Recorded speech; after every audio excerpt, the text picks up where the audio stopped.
नदी में साधारण यात्रा का अंत कैसे होगा, कायाकार की याददाश्त में कौन सा चीज हमेशा रहेगा, और कैसे दुनिया का सबसे तेज शार्क होना भी कभी कभी अच्छा नहीं होता, आप इस एपिसोड में देखेंगे। ये है स्मार्ट पिज्जा और ये है नदी की शानदार तस्वीरें और समुद्री राक्षस जो बोट पर अटैक कर देते हैं। तो चलिए चलते हैं।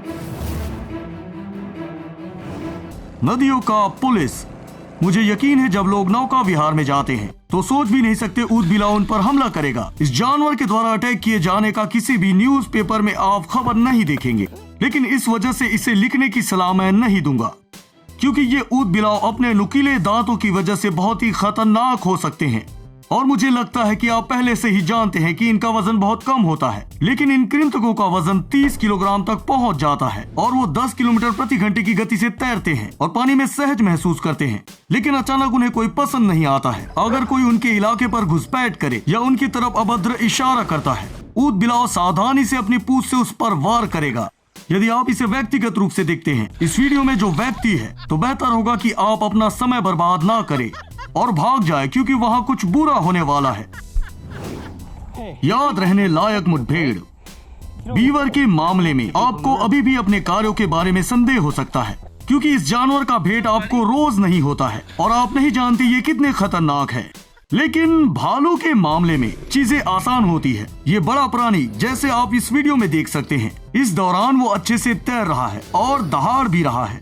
सौभाग्य से ये लोग इस आक्रामक जानवर से आगे निकलने में कामयाब रहे और वो जानवर बोट तक नहीं पहुंच पाया। अगर इस मंजर को देखने वाले थोड़े धीमे होते तो आप ये वीडियो नहीं देख पाते। मेरा मतलब तो आप समझ ही रहे होंगे।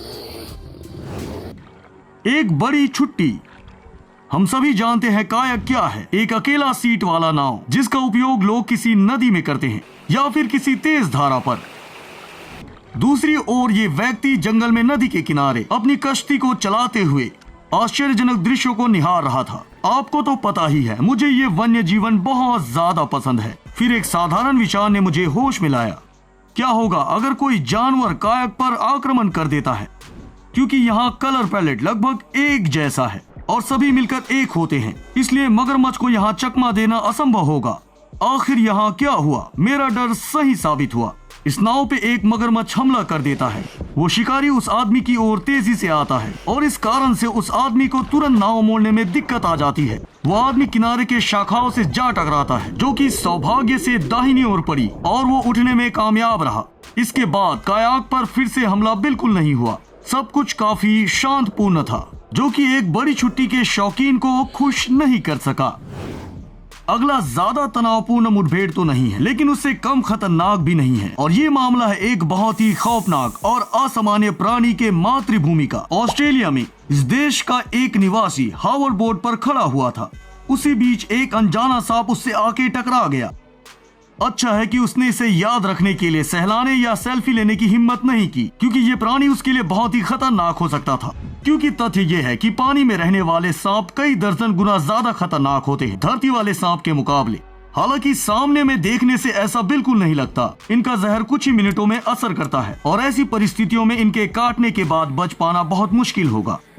हालांकि जिस सांप से टकराव उस इंसान का हुआ, संभवतः सुनहरा समुद्री सांप के प्रजाति से हुआ था। ये प्राणी जहरीले तो होते हैं, लेकिन ज्यादा नहीं।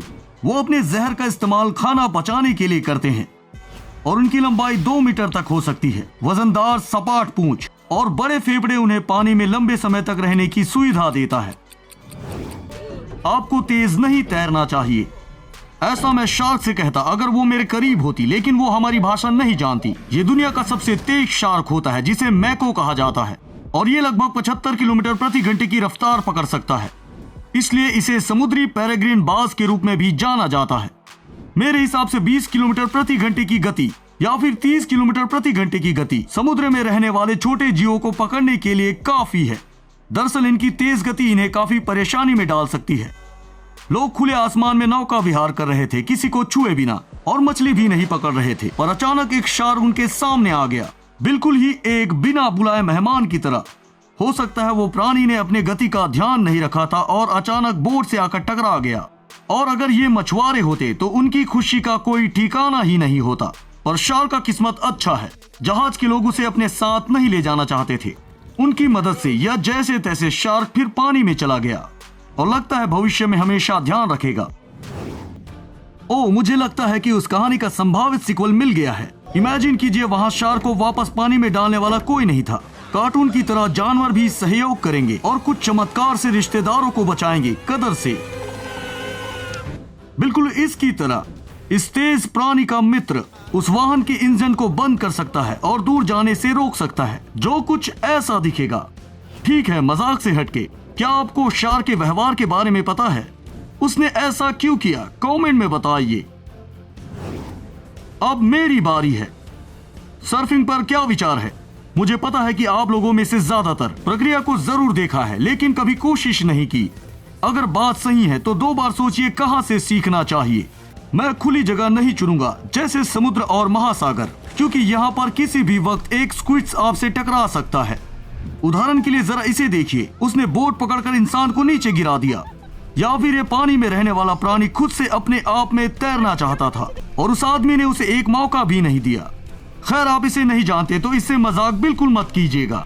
उनके जाल के आधार पर एक मौखिक उपकरण है और ये अपने जबड़े की शक्ति से किसी भी एक बड़े मछली का सर कुचल सकता है।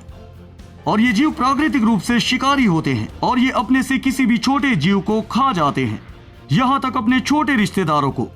लेकिन चलिए वापस चलते हैं उस बोटर के पास, और यहाँ मामला थोड़ा अलग है।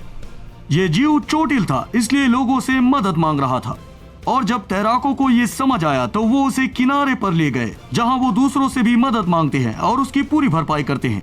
जरा कल्पना कीजिए ये स्क्विड कितना लाचार था कि इसने मदद मांगने के लिए अनजाने इंसानों को चुना। एक शानदार कहानी। अगला मुठभेड़ कम आश्चर्यजनक जीव से नहीं हुआ। जीनस होमो, जिससे हमारी प्रजाति आती है, जिसकी उत्पत्ति 2.5 मिलियन साल पहले हुई थी। ये बहुत लंबा समय लगता है, लेकिन पूरे ब्रह्मांड की बात करें तो ये कुछ भी नहीं है। यहाँ तक हमारे पानी में तैरने वाले 6 लिंग शार्क की भी उत्पत्ति लगभग 60 मिलियन साल पहले ही हो चुकी थी, और इनकी करीबी पूर्वज 200 मिलियन वर्ष पुराने किसी प्रकार की खनिज में पाए गए थे। और इतने लंबे समय में ये प्राणी न केवल वातावरण में अनुकूलित रह पाया और एक विशाल आकार भी धारण कर लिया, और इनकी लंबाई लगभग 5 मीटर होती है और 500 किलोग्राम से भी अधिक वजनदार। ये जीव सीधे बच्चे पैदा करते हैं और मादा एक ही समय में 80 बच्चे पैदा कर सकती है। ये मुख्य रूप से मांस खाते हैं और जरूरत पड़ने पर किसी जीवित जीव पर हमला भी कर सकते हैं। और हम चाहते हैं कि इन्हें मौका ना मिले, क्योंकि इस वीडियो में जो लोग कांच के अंदर मौजूद हैं और चौड़ी आंखों से शार्क को निहार रहे हैं, अगर ऐसा होगा तो किसी की जीवित बचने की संभावना नहीं होगी। आपको याद है कायाक और मगरमच्छ का किस्सा? हालांकि जंगलों में घूमना हर बार खतरनाक नहीं होता है। कई बार परिस्थितियां बहुत ही अच्छी हो सकती है, शानदार और बिल्कुल सुरक्षित। इस कहानी में नाविक एक यात्रा पर निकला था और किनारे से काफी दूर चला गया और अचानक बोट पर धक्का पड़ता है। उसे कुछ अच्छा नहीं लगता, पर बिल्कुल आसान था। जब उस आदमी ने पीछे मुड़कर देखा तो एक बहुत प्यारे सील ने उसकी शांति भंग कर दी। वो बड़ा जीव पीछे की ओर चढ़ा और वहीं रुक गया, मानो वो उस आदमी का इंतजार कर रहा हो कि वो इंसान एक निश्चित दूरी पर ले जाकर उसे छोड़ दे। मुझे लगता है कि कोई जानवर अगर पीछे से किसी इंसान पर हमला करना चाहिए तो ये यही होना चाहिए, एक प्यारा सील। एक बार जरा याद कीजिए नदी के उस आक्रामक मगरमच्छ के बारे में, जिसने कायाक को वहां धक्का देकर मोड़ दिया था। इसी प्रकार इस दांतेदार प्राणी का एक और कहानी है।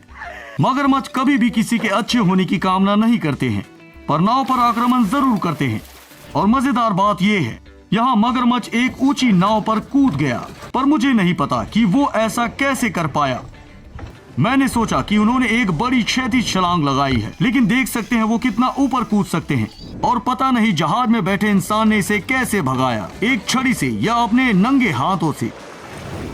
That's all guys। किस जीव ने आपको ज्यादा आश्चर्यचकित किया? कमेंट में बताइए। देखने के लिए धन्यवाद। दोबारा फिर मिलते हैं।